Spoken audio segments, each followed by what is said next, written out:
वो गांव पहाड़ों में नहीं था, न ही ऐसी जगह जहां बर्फ आम बात हो। वो एक सादा सा मैदानी गांव था जहां सर्दियां आती थीं, मगर कभी इतनी बेरहम नहीं हुई थीं। लोग मिट्टी के घरों में रहते थे, खेतों में मेहनत करते थे और अल्लाह की दी हुई जिंदगी पर शुक्र अदा करते थे। मगर उस साल कुदरत ने कुछ और ही ठान लिया था। बर्फ की शुरुआत दिसंबर की एक रात थी। हवा में अजीब सी खामोशी थी, न कुत्तों के भौंकने की आवाज, न पत्तों की सरसराहट। आसमान भारी लग रहा था, जैसे कुछ कहने वाला हो। रात के दूसरे पहर अचानक आसमान से सफेद सफेद कतरे गिरने लगे। पहले तो लोगों ने सोचा ओस होगी या हल्की बारिश, मगर जब वो कतरे जमीन पर टिकने लगे और पिघले नहीं, तब समझ आया कि ये बर्फ है। धीरे धीरे, बहुत धीरे धीरे पूरा गांव सफेद होने लगा। कच्चे घरों की छतें, गलियों की मिट्टी, खेतों की मेढ़ें, मस्जिद का छोटा सा मीनार, सब कुछ बर्फ की चादर में ढक गया। ऐसा लग रहा था जैसे वक्त थम गया हो। चाचा रहीम की यादें। चाचा रहीम उस रात सो नहीं पाए। उनकी उम्र 70 से ऊपर थी।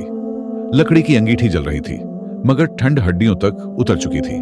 वो रजाई में बैठकर आग को देख रहे थे और बीते वक्त को याद कर रहे थे। उन्होंने अकाल देखा था, जब लोग रोटी के एक टुकड़े को तरसते थे। उन्होंने बाढ़ देखी थी, जब खेत और घर सब बह गए थे। मगर गांव में बर्फ, ये उन्होंने कभी नहीं देखा था। उन्होंने आसमान की तरफ नजर उठाकर कहा, या अल्लाह, तू जब देता है तो पूरे सबक के साथ देता है।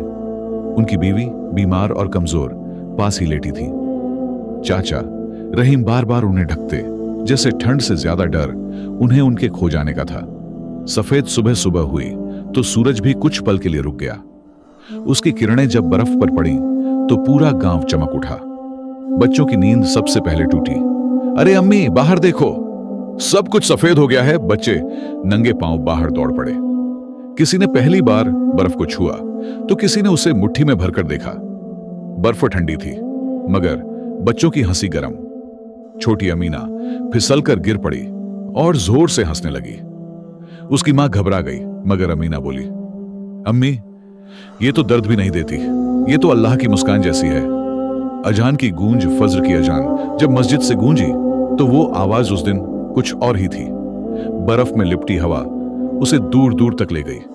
ठंड के बावजूद लोग मस्जिद पहुंचे।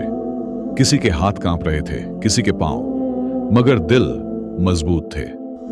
नमाज के बाद लोग जल्दी जल्दी घर नहीं गए। कोई किसी से बोला, चाय पीते जाओ। कोई किसी को अपने घर ले गया। बर्फ ने रास्ते बंद कर दिए थे, मगर दिलों के दरवाजे खोल दिए थे। बीबी सकीना का घर गांव के आखिरी सिरे पर बीबी सकीना रहती थी।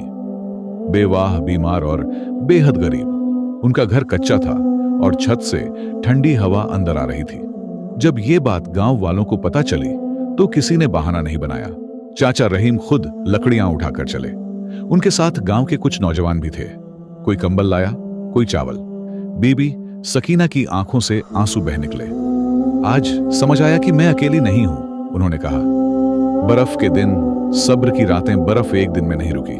3 दिन, 4 दिन, पूरे गांव में सन्नाटा छा गया। खेत ढक गए, रास्ते गायब हो गए, मगर लोग टूटे नहीं। औरतें मिलकर खाना बनाती, मर्द मिलकर लकड़ियां काटते, बुजुर्ग बच्चों को सब्र और दुआ सिखाते।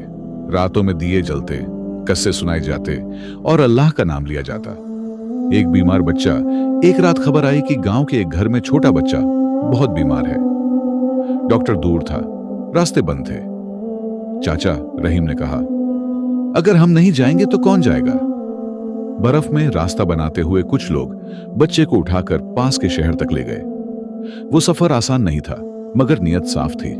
बच्चा बच गया। उस रात गांव ने जाना कि जब इंसानियत जिंदा हो तो कोई रास्ता बंद नहीं होता।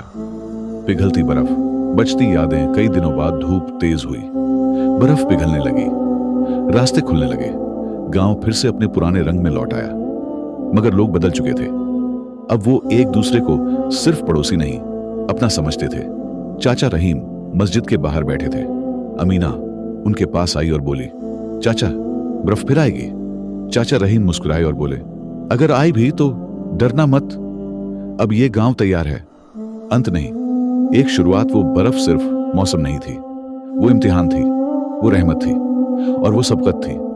और वो गांव अब सिर्फ गांव नहीं रहा था, वो इंसानियत की मिसाल बन चुका था। सिख, सब्र और दुआ से बड़ी परेशानी भी आसान हो जाती है।